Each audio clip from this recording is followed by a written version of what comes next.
Today we'll get to know about disequilibrium in balance of payments and autonomous transactions and accommodating transactions.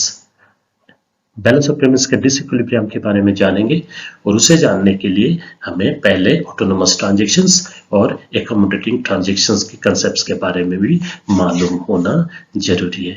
Disequilibrium can take two different forms, deficit and surplus.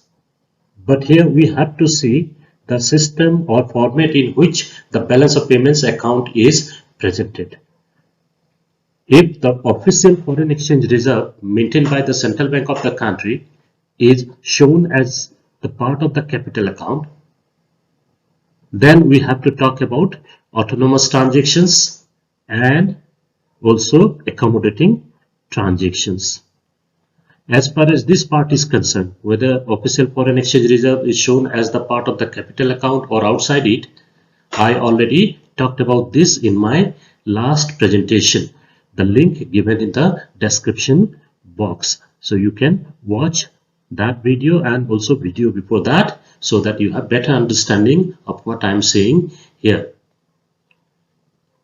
If official foreign exchange reserve is considered as the part of the capital account, then we say deficit balance of payments arises when receipts on account of autonomous transactions are less than the payments on autonomous transactions. Surplus arises when receipts on autonomous transactions are more than the payments on autonomous transactions. जब हम balance of payments की disequilibrium की बात करते हैं तब ये दो रूप में हो सकता है, एक सरप्लस बैलेंस ऑफ पेमेंट्स और दूसरा डेफिसिट बैलेंस ऑफ पेमेंट्स. दोनों ही डिसइक्विलिब्रियम को दर्शाता है. डेफिसिट बैलेंस ऑफ पेमेंट्स तब होता है जब रिसीट्स पेमेंट से कम हो, सरप्लस तब जब रिसीट्स पेमेंट से ज्यादा हो एक्सटर्नल अकाउंट में. लेकिन यहां पर हमें एक बात ध्यान देना जरूरी है, ऑफिशियल फॉरेन एक्सचेंज रिजर्व जो सेंट्रल बैंक मेंटेन करता है वो किस रूप में दिखाया गया है बैलेंस ऑफ पेमेंट्स अकाउंट में. अगर इसे कैपिटल अकाउंट का पार्ट के हिसाब से दिखा रहे हैं तब हमें ऑटोनोमस ट्रांजैक्शंस के बारे में बात करनी होती है. तब हम बोलते हैं डेफिसिट बैलेंस ऑफ पेमेंट्स तभी होगा जब रिसीट्स ऑटोनोमस ट्रांजैक्शन से हमें कम मिल रहा हो पेमेंट्स के मुकाबले में. सरप्लस बैलेंस ऑफ पेमेंट्स तब होगा जब हमें रिसीट्स ऑटोनोमस ट्रांजैक्शंस के कारण ज्यादा मिल रहा है पेमेंट्स के मुकाबले में. चलिए हम जानते हैं ऑटोनोमस ट्रांजैक्शंस है क्या. ये सारे लेन देन अपने फायदे के लिए, प्रॉफिट्स के लिए किए जाते हैं. एक साल में देश के रेसिडेंट्स बाहर के दुनिया के साथ हजारों लाखों ट्रांजैक्शंस करते हैं और ये सब अपने फायदे के लिए होते हैं. कभी ये नहीं सोचा जाता कि हमारे ट्रांजैक्शंस की वजह से डेफिसिट बैलेंस ऑफ पेमेंट्स होगा या सरप्लस बैलेंस ऑफ पेमेंट्स होगा.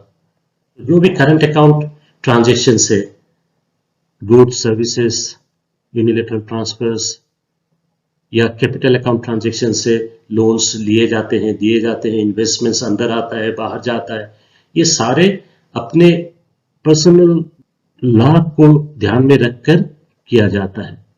फॉरेन एक्सचेंज रिजर्व अगर करंट कैपिटल अकाउंट के अंदर है तब फॉरेन एक्सचेंज का जो ट्रांजैक्शन है उसे हम नहीं जोड़ेंगे बैलेंस ऑफ पेमेंट्स डेफिसिट है या सरप्लस है उसे देखने के लिए. फॉरेन एक्सचेंज रिजर्व को छोड़कर बाकी जो ट्रांजैक्शन जिन्हें हम ऑटोनोमस ट्रांजैक्शंस बोल रहे हैं तो हम कंपेयर करेंगे रिसीट्स ज्यादा है या पेमेंट ज्यादा है. रिसीट ज्यादा है तो सरप्लस कहेंगे, पेमेंट ज्यादा है तो डेफिसिट कहेंगे. The residents of a country carry out so many transactions with the rest of the world for personal gain, for profits, without thinking about their effects on balance of payment situation of the country. So all the transactions under current account like exports and imports of goods, factor services, non-factor services, unilateral transfers, and items such as borrowings, investments, etc. under the capital account, they fall under this category. If official foreign exchange reserve is part of the capital account, we only consider the autonomous transactions and compare which one is bigger. If receipts are more than the payments, then we say country is having surplus balance of payments. If payments are bigger than the receipts, then we say the country is having deficit balance of payments. If the residents of a country are carrying out the various economic activities with the rest of the world, keeping in mind their personal gains and motives, there is no system therein to address the deficit or surplus in the balance of payments. The central bank of a country keeps an eye on this kind of situation and tries to sort out the disequilibrium, either deficit or surplus. The most important tool in the hands of the central banks all over the world is the use of the official foreign exchange reserve. Another tool is the borrowing from the IMF if there is not enough foreign exchange reserve. These are called accommodating transactions, and these transactions happen only after we find out whether the country is having surplus or deficit, and hence these transactions are called below the line transactions, whereas autonomous transactions are called above the line transactions. एक देश में अगर surplus balance of payments है या deficit balance of payments है तो system खुद ब खुद इसको सही नहीं कर सकता। सेंट्रल बैंक इस चीज पर नजर रखती है हर देश में, और अगर सरप्लस हो रहा है जो कि डिसइक्विलिब्रियम है तो सेंट्रल बैंक जो एक्सेस फॉरेन एक्सचेंजेस है मार्केट में उसे खरीदकर अपना ऑफिशियल रिजर्व को बढ़ा लेती है, अच्छे दिनों में खरीदारी करके उसको बिल्डअप कर लेती है। अगर डेफिसिट है तो सेंट्रल बैंक अपने रिजर्व से सप्लाई करते हैं मार्केट में जितने भी फॉरेन एक्सचेंज की रिक्वायरमेंट है। तो ऑफिशियल फॉरेन एक्सचेंज रिजर्व जो भी है उसे डेफिसिट या सरप्लस को एड्रेस करने के लिए यूज किया जाता है, इसीलिए इन्हें एकोमोडेटिंग ट्रांजैक्शंस कहा जाता है। अगर फॉरेन एक्सचेंज रिजर्व काफी ना हो ऑफिशियल रिजर्व में तो सेंट्रल बैंक आईएमएफ के पास या दूसरे इंटरनेशनल ऑर्गेनाइजेशन से या दूसरे देशों के पास जा सकते हैं फॉरेन एक्सचेंज के खातिर। When the official reserve is outside the capital account, then we can have positive or negative balance of payments when we sum up the balance of payments account. And when I'm saying positive, that means we are looking at the net figure, export of goods and import of goods. Which one is heavier? If it is negative, that means import of goods is heavier than the export of goods. If export of services is higher than the import of services, then we will have positive net figure. So for each item, we put the net figure and then we sum up. If we have positive figure, that means credit side is heavier than the debit side. If we have negative figure, then that means debit side is heavier than the credit side. And we have adverse balance of payments.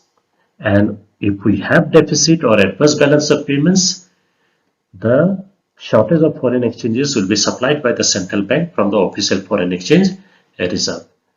And if there is a positive figure, that means there is surplus, and that surplus goes to the official foreign exchange reserve. When I say it goes to the foreign exchange reserve, that means the central bank purchases the foreign exchanges by paying the domestic currency to accumulate the foreign exchange reserve of the country. What causes deficit in the balance of payments accounts of the developing countries? So much of development needs.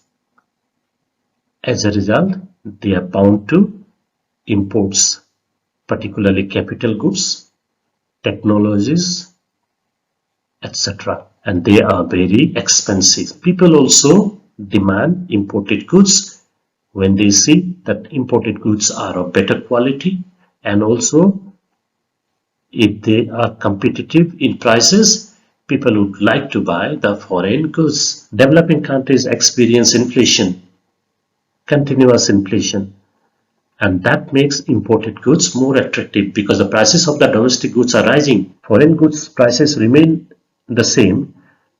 Then in that kind of situation, imported goods become more attractive. Political instability, disturbances in the economy can also cause outflow of funds, particularly portfolio investment, and that can also upset the balance of payments account.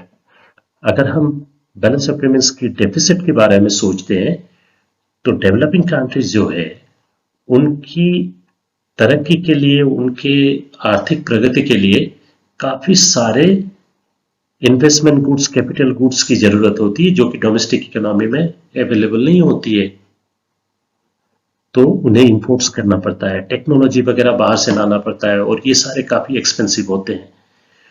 उसी तरह से जो consumers है वो भी चाहते हैं कि बाहर के गुड्स जो अच्छे हैं और दाम भी अगर कम्पिटिटिव है तो वो चाहेंगे कि हमें भी वो सारे गुड्स मिले डोमेस्टिक इकोनॉमी में, और इसी वजह से ट्रेडर्स, बिजनेसमैन इंपोर्टेड गुड्स को लाते हैं अपने यहाँ पर और बेचते हैं क्योंकि कंज्यूमर्स उनको खरीदना चाहते हैं।